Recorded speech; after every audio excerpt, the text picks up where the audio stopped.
Restons à Tinkodogo où la délégation spéciale régionale a offert des vivres aux maisons d'arrêt et de correction de Tinkodogo et de Kupela, le tout d'une valeur estimée à 2 millions de francs CFA. Ce don s'est fait en présence du patron de la région, le gouverneur Yiyé Abraham Sondo. On fait le point avec Yves Rwamba et Rasmane Ouedraogo.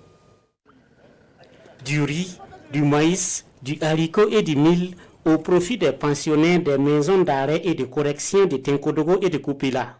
Ce geste, d'une valeur de 2 millions de francs CFA, est de la délégation spéciale régionale du Nakambe qui place la dignité humaine, la cohésion sociale et la solidarité au cœur de ses actions.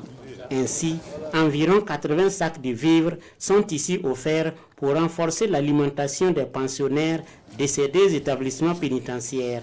La détention est une épreuve de vie qui prive de la liberté de mouvement, mais qui ne doit pas, surtout pas, priver de la dignité humaine, ni du lien avec la communauté. Ces actions de solidarité de la délégation spéciale concernent également nos forces de défense et de sécurité, où des dons composés de matériel de réparation d'engins roulants et de carburant d'une valeur de 10 millions de francs CFA ont déjà été remis.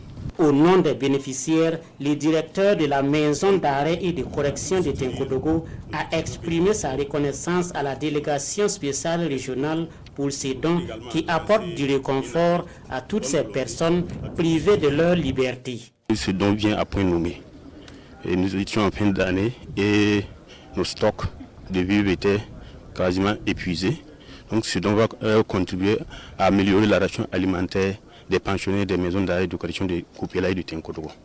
Le président de la délégation spéciale régionale du Nakambe a également salué le travail remarquable de l'administration pénitentiaire, appelant à un traitement empreint de dignité et de respect envers les pensionnaires.